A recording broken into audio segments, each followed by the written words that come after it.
Hey guys, Welsknight here, bringing you another brand new episode of Minecraft Unabridged from the Primus server. Primus story server. The Primus server. Wow. Talking today. The Englishes, they fail me. Anyway, what we are doing today is something pretty cool. We are going to be working... that's probably not a very good place to do that. We're going to be doing the ritual and activating these two division sigils. See, what did I say about the Englishes?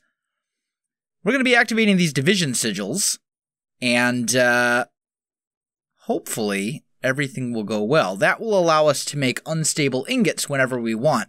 I got my angel ring by borrowing Non-Sanity's already activated division sigil, and I don't particularly want to have to hit him up every time I need an unstable ingot. So, also, since I have two of them, I figured I might as well activate them both at the same time. No reason not to.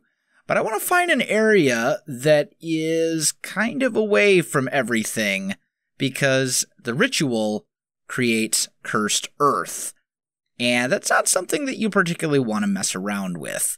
I probably don't want that overflowing into my little village and stuff. So, let's see. I'd love to find an island. Ooh, this might be perfect right here. Oh, that is absolutely perfect. Okay, so what we do is we put this down, and then if you shift right-click it with the division sigil, it'll tell you everything you need. So, you need a redstone circle drawn around the altar like that. Has a redstone circle, placed on dirt, can see the moon, has sufficient natural earth, must not be lit by outside sources.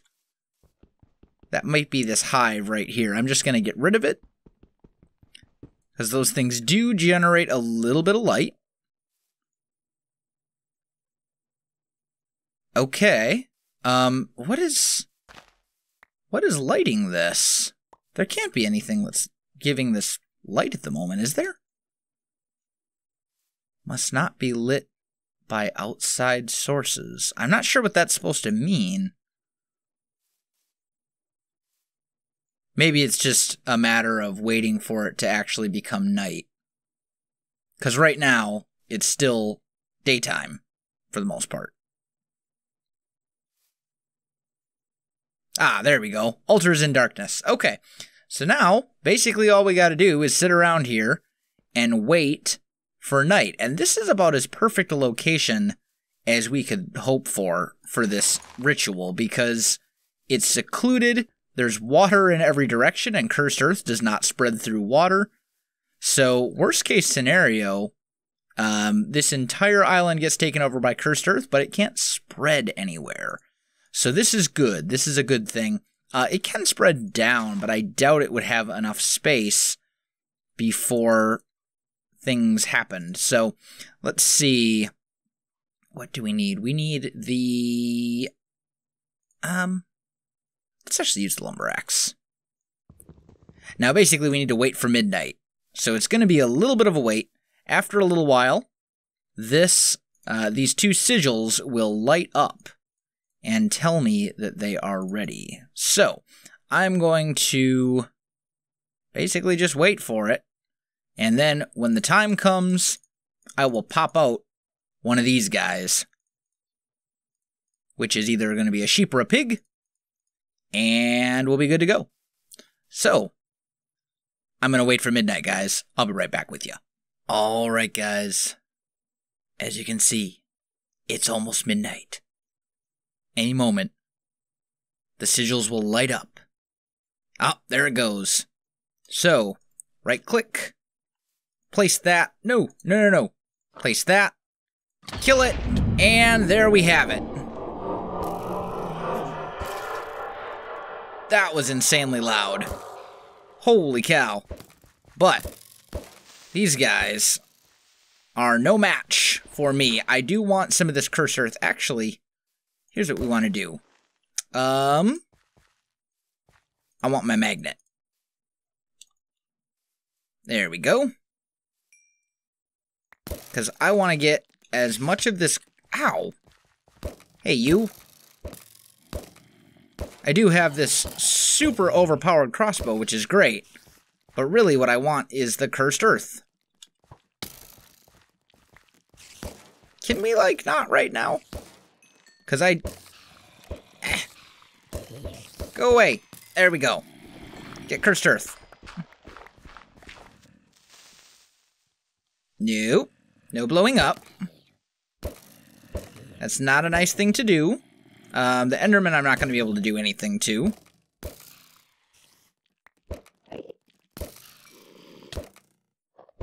But I don't think the Enderman... I think the Enderman honestly will probably leave me alone.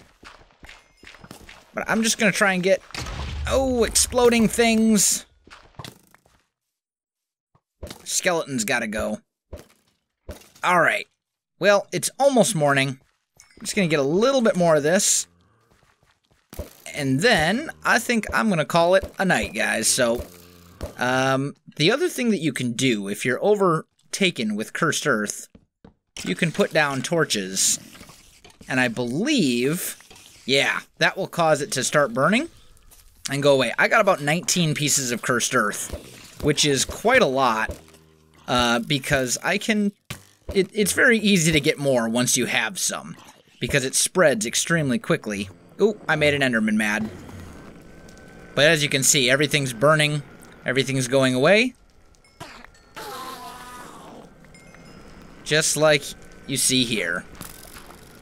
So I think, all in all, we're in pretty good shape. You can see it does spread even underground. But that's okay. I think we're good. I'm going to call it successful. I do want to get as much of this as I can, though, because I'm also going to want to share it with some of the other guys on the server. I'm sure they will appreciate having cursed earth. Because of the way the properties of cursed earth, it makes amazing mob spawners, mob grinders, since it does not require any sort of power or anything like that for it to work. So, I'm going to gather this stuff, and then I'm going to head back to base, guys. I'll be back in just a little bit. Alright, guys, I am back. And now that I have the necessary stuff, we can do some pretty cool stuff. So, first thing I'm going to need is 4 of those. Then I'm going to need 4 of those. And then I'm going to need 1 of those. And 4 of those. And we will just put you back in there. So, what we're going to do is we're going to make ourselves a portal to the deep dark. And if you don't know what the deep dark is, it's basically an additional dimension, kind of like the Nether, except it's super dark all the time, to the point where if you go outside of the darkness, or out of the light, you actually start taking damage. So we're going to want a whole bunch of torches. Let's go here, and I'll make 64 torches. I'll basically make 4 stacks of torches. There we go. That'll be plenty of torches. And then I need a crafting table. And it's got to be a vanilla crafting table for this. And it looks like it's starting to rain. But that's okay. So what we're going to do is we're going to come outside, because just in case this explodes, I don't want my house to blow up. I think that makes sense, right? And I guess we'll just do it right here. This should be fine. Now, I want to prepare everything else for this little ritual. So, let's double check the recipe. Okay. Cobblestone in the corners. Big one in the middle. And unstable ingots on the sides. Okay. Ready? Here we go. So, like that, like that, like that, and portal to the deep dark. Whoo! Oh, yeah. All right. So we have ourselves now a nice little portal to the deep dark. And I believe if I put it here and I simply right-click on it, it takes me into the deep dark. Now, what is so special about the deep dark? Well, I'm glad you asked. We're going to start kind of staircasing down here. The deep dark is chock full of resources. It's a great place to find resources. There's tons and tons and tons of ore, and I think it's something like 4 times the normal rate you'd find in caves or something like that. So, it's a great place to set up something like a quarry, which will basically just gather crazy amounts of resources for you. Now, I kind of have this feeling that I'm staircasing in the wrong direction. So let me kind of orientate myself here. Let's try going this way instead. And I'm just going to staircase down for a little while, guys, until I find something, and then I'll be right back with you. Alright, guys, I am back, and I almost just fell. Luckily for me, I've got an angel ring. So, this is the deep dark, right here. And I want to light this up. Actually, you know what? I'm going to waypoint this, I think. Let's go journey map, waypoint, new, portal, exit, thing. Save. Done. Okay, so now I can find my way out of here. And we're just going to do a little bit of this. Now, the thing about the deep dark is that there's also, as you might guess, considering how much space there is, and how dark it is, as you might have guessed, there's also a whole lot of mobs that spawn here as well. So it's not the best place to just go mining by yourself. This is definitely the kind of place that you would want to set something up. However, if we can kind of torch enough space up, let's actually go F7. And that way we can kind of see what we're doing. We're just trying to kind of clear out an area where stuff cannot spawn. That's our ultimate goal.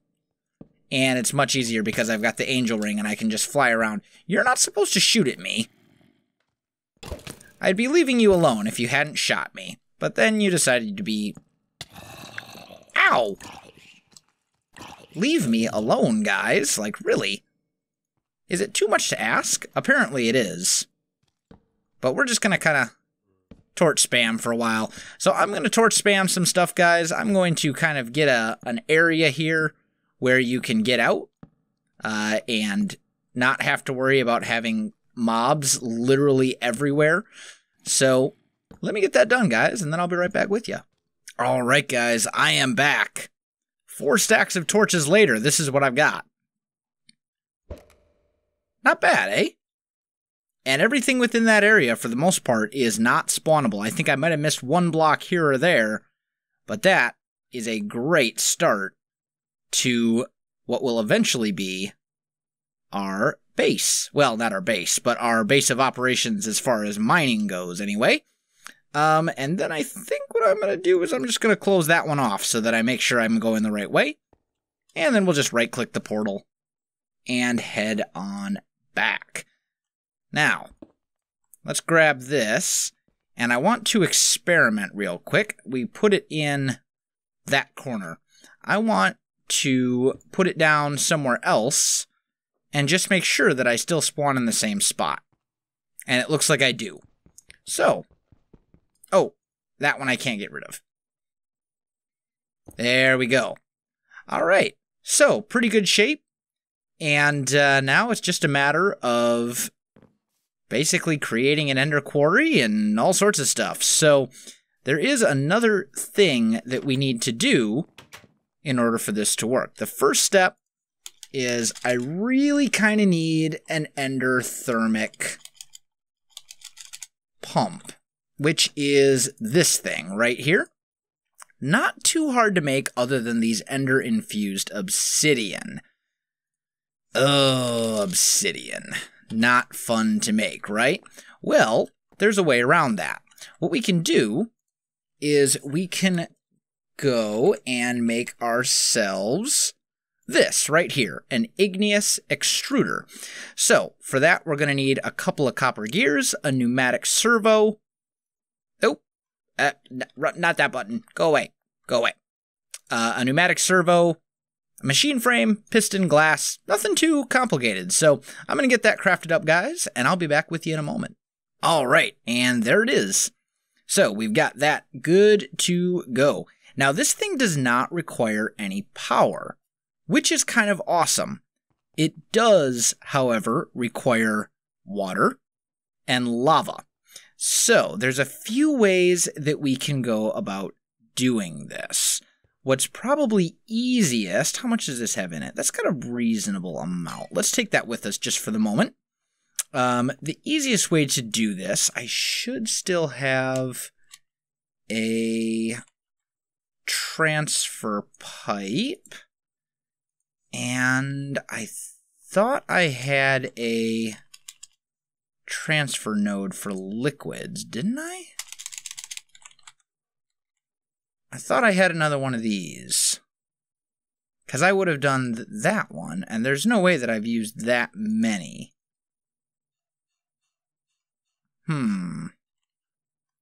Maybe I put them in a place where I shouldn't have. No. They're not in here, are they? No. Okay, well, I'm going to craft up a couple of those transfer nodes for liquids, and I'll be right back with you. All right, guys, I am back. So, I think we've got everything we need. We will probably want to get rid of some of this extra junk that we don't need, but, you know, for the most part, we should have pretty much everything. So, let's grab a couple of buckets, and we'll just find a spot. Yeah, this ought to do. Let's just grab a couple of these. In fact, you know what? Let's make this even easier on ourselves. We'll put a transfer node for liquids there. We'll attach a pipe to it. We'll put the igneous extruder right here. And then on this side, we're going to essentially do the same thing, except we'll put this right there. And I think, I don't know if I'm going to need the transfer node there or not, but we're going to find out. If we go here, and we say, you there, do away with that stuff, ignored, and then here we put a world interaction upgrade in.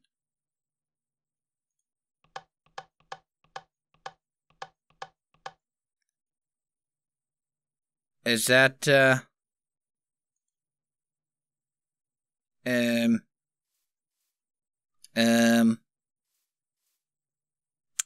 okay, you know what? We'll go ahead and we'll put our transfer node for liquids on top there. Okay, so we do see the lava filling up. That's good. That's what we want. And you've got a world... Oh. You've got a world in our... Oh! Durr! Gotta break the block. I'm a genius. What can I say? There we go. So now it's filling up. Now we want to turn this to obsidian and have it make obsidian. It is going to burn through the lava a lot faster, and it's only going to make one at a time, but this can be upgraded relatively easily, and it's still a lot less of a headache than trying to go and mine all the obsidian I'm going to need myself. So, we're just going to leave that one as it is, and we'll let this run for a while. I'll probably run into the nether and grab some more lava, possibly manually. I'm hoping to avoid that, but if necessary, manually. Or maybe I'll just go mine some obsidian by hand as well. Who knows? But either way, guys, that is going to do it for this episode. If you enjoyed this video, don't forget to like, subscribe, and leave me a comment. I hope you are enjoying this series as much as I am. I'm having a blast with it. You can find me on Facebook, Twitter, and Twitch. There are links in the video description below, so check that out as well. But other than that, guys, thanks for watching, and I'll definitely see you next time.